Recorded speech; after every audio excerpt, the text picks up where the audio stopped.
नमस्कार मंडळी, सर्वप्रथम सर्वांना श्री स्वामी समर्थ. कसे आहात तुम्ही सगळे? नेहमी असेच मस्त आणि आनंदी राहा. आपल्या सर्व स्वामी भक्तांना येणाऱ्या 20 मार्चला स्वामी प्रकट दिनाच्या मंगलमय शुभेच्छा. नेहमीप्रमाणे मी आज स्पेशल व्हिडिओ आपल्या श्री स्वामी समर्थ माऊलींचं घेऊन आलेले आहे. हा मार्च महिना आपल्या स्वामी भक्तांचा, सेवेकऱ्यांचा पवित्र आणि आनंदाचा महिना आहे, जो की आपण ब्रह्मांड नायकांना स्मरण करतो. त्या आपल्या गोड स्वामी माऊलींचा प्रकट दिवस आहे.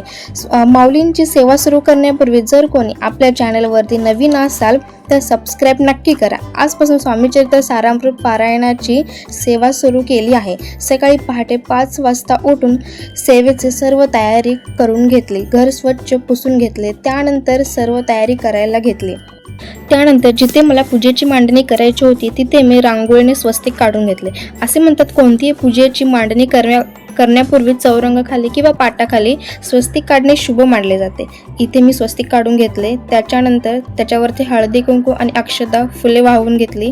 त्यानंतर पाट ठेवून त्यावरती पिवळे वस्त्र अंथरून घेतले. त्यानंतर पाटासमोर छोटीशी रांगोळी काढून घेतली.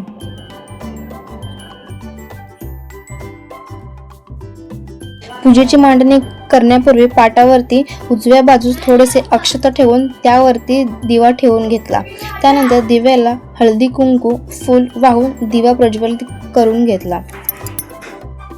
स्वामींच्या मूर्तीवर अभिषेक घालण्यासाठी एका तापणात थोडे पाणी आणि फुले ठेवून त्यात छोटा चौरंग ठेवून त्यावरती स्वामी माऊलींना बसवले. पहिल्यांदा 5 चमचे पाणी मूर्तीवर घातले. नंतर 5 चमचे दूध आणि मध आणि साखर संपूर्ण मूर्तीवर लावून घेतले. त्यानंतर पुन्हा एकदा पाण्याने स्वच्छ मूर्ती धुवून घेतली. मूर्ती पाण्याने स्वच्छ धुवून एका रुमालाने पुसून घेतली. पाटावरती थोडेसे अक्षता ठेवून त्याच्यावरती हळदी कुंकू वाहिले. तर नंतर कलश ठेवून त्यालाही हळदी कुंकू अक्षता वाहून फुले टाकून त्यावरती स्वामींना बसण्यासाठी कमळ आसन ठेवले. कलशाच्या बाजूस विड्याचे पाणी ठेवून त्यावरती अक्षता आणि जो संकल्प केला होता त्यासाठी नारळ आणि हळदी कुंकू वाहून फुले वाहून घेतली. स्वामींना अत्यंत प्रिय असणारं त्यांचे हिनात हे फुलाला लावून सर्वत्र स्वामींच्या अंगाला आणि सर्व वस्त्रांना लावून घेतले. हे बाजूला असे 2 लोट ठेवले होते, त्यांनाही लावून घेतले.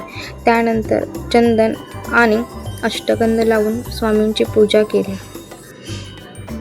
छान असं स्वामींना शृंगार करण्यासाठी वस्त्र आणि छान अशी इथे मोत्यांची माळ आणि हार घालून घेतले. स्वामींना शेवटी फेटा घातल्यानंतर स्वामींचं रूप असं काय दिसत होतं, जे की खूप सुंदर दिसत होतं. नंतर दोन्ही साईडला विड्याचे पाणी ठेवून त्याच्यावरती एका साईडला घंटा पुजून घेतली आणि गणपतींना स्मरून सुपारी ठेवून घेतली. तिलाही हळदी कुंकू अक्षता फुले वाहून घेतले. नंतर स्वामींना प्रसादासाठी खडी साखर ठेवली. स्वामींना पाणी पिण्यासाठी छोटासा कलश ठेवून त्याची पूजा करून घेतली. त्यानंतर संकल्प करण्यासाठी थोडे पाणी तामणामध्ये वतून हातामध्ये थोडे पाणी घेतले. त्यानंतर हातावरती अक्षदा फूल घेऊन जो काही माझा संकल्प होता तो मी संकल्प केला.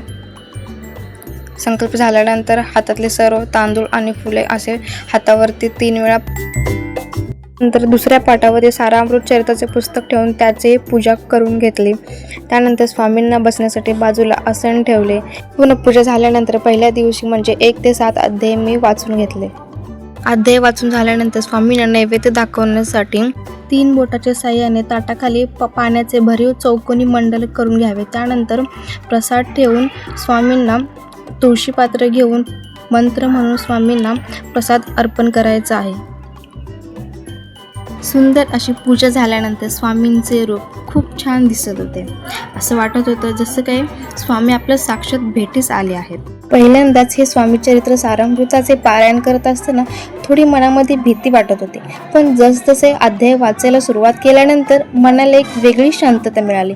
आजच्या धावपळीच्या आयुष्यामध्ये असे काही चांगले क्षण अनुभवायला पण महत्त्वाचे आहेत. स्वामींच्या, गुरुदेव दत्तांच्या आणि तुम्हा सर्वांच्या आशीर्वादामुळेच हे पारायण अगदी छान असे पूर्ण होऊ दे, हीच स्वामींचरणी प्रार्थना आहे. आशा आहे तुम्ही हा माझा व्हिडिओ शेवटपर्यंत स्किप न करता बघितल्याबद्दल तुमचं सर्वांचं खूप खूप आभार. आणि तुम्हाला माझा हा व्लॉग कसा वाटला हे कॉमेंट बॉक्समध्ये नक्की सांगायला अजिबात विसरू नका. चला तर मग जाता चॅनलला लाईक, शेअर आणि सबस्क्राईब करायला विसरू नका.